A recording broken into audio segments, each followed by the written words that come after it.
Hello, I'm Kaiser and welcome to Moose Reads. Before I get started, I want to say that the opinions that I give here are my own opinions. They are extremely subjective. If I dislike a book, it is not a reflection on the author and it is not a reflection on people who do like it. Different people have different tastes, and that's okay. Today, I will be reviewing The Scum Villain Self-Saving System Volume 3 by Mo Xiang Tong Xiu. This is a fantasy novel. The description says, to save his sect from destruction, Shen Qingzhou has at last submitted to Luo Binghe, though he wishes people would stop saying it like that. Unfortunately, they're not wrong. Luo Binghe has finally made his desire for his old master clear. For all that Shen Qingzhou longs to return to their peaceful days together on Qingjing Peak, he knows it's impossible now that Luo Binghe has darkened into a true demon lord. But as Shen Qingzhou begins to uncover more of Proud Immortal Demon Way's hidden plot, including his host body's own backstory, he realizes he must learn to see Luo Binghe for who he truly is if either of them are to survive. 2 stars. Really, this series just keeps getting worse. Basically everything I said for the previous 2 volumes holds up here. I find the romance disturbing more often than not, I liked the pacing and the tone of the book, and a lot of little things grate on me. This volume also really makes me wonder why anyone would have read Proud Immortal Demon Way in the first place. I kind of wondered that from the start, really, but it gets so much worse in this book. I don't think there's much that I can say about this book that doesn't enter into spoiler territory. If you don't like spoilers, now is the time to pause or close the video. For everyone else, let's talk details. We get introduced to Luo Binghe's dad in this volume. He's made out to be a big scary villain, but honestly, I'd take Tianlong Jun over his son any day. You can't even really call him a villain, because he shows up in a book where half the appeal used to be watching the hero torture people who wronged him, and Tianlong Jun was definitely wronged, so by the reader's standards, he's totally justified. Let's go back to that for a minute, because I'd like to get into the specifics of why I don't know why anyone would read Proud Immortal Demon Way.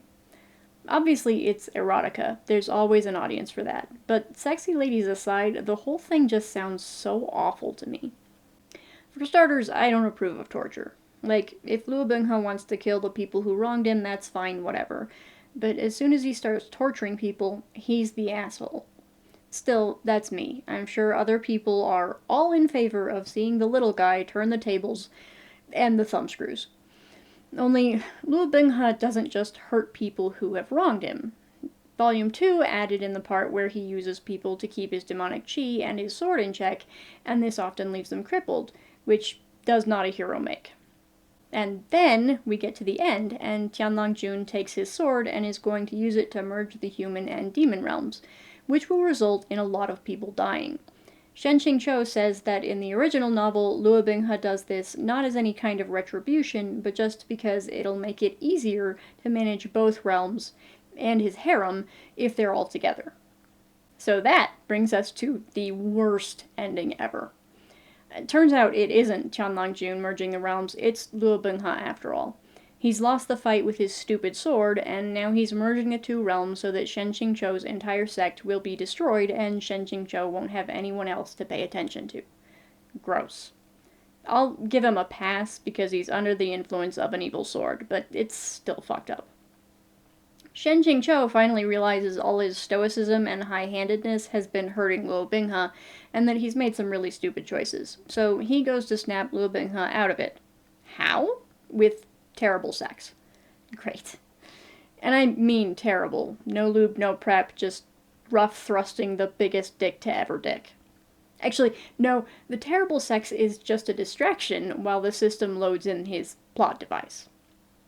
At the beginning of the first book, Luo Binghe dropped a precious keepsake from his adoptive mom, and Shen Qingzhou picked it up.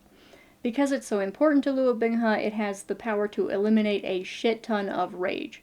Shen Qingzhou thinks about using it in the second book and mentions that he kept it with him, but at this point he's been body switching and Luo Binghe has been keeping the body he ends up in for quite a while. So in universe, he pulls this item out of nowhere, which also kind of annoyed me. What also annoys me is killing characters for no reason. I especially dislike it when you kill them off the page. This book gets 2 of them, technically, though I'm not invested in one of them, more that I feel sorry for her. We found out in the second book that Shen Qingqiu was supposed to marry this girl once upon a time, but then he murdered her brother, burned down her house, and ran away instead. In this book, we get the full backstory. The details don't really matter, but it boils down to her brother was an abusive jackass and he had it coming. But he deliberately kept that from her. So, based on what she knows, her hatred of Shen Qingqiu is fully justified. When she finds out the truth, it breaks her and she wanders away in the mausoleum to almost certainly die. I didn't like her death, but I didn't care all that much about her. I did care about Zhu Zilong, though. I'm sure he was still alive just before the horrible climax, pun fully intended. But after the dust settles, someone casually mentions that he died. Shen Qingqiu doesn't even react to the news, which just pisses me off more. Show a little concern, asshole. Oh well, at least it's over, right? That was clearly the end. He saved the world, he hooked up with Liu Binghe. What's left? Why is there another whole book? If you like this video, I hope you'll watch more in the future. Thanks for watching this one. Bye.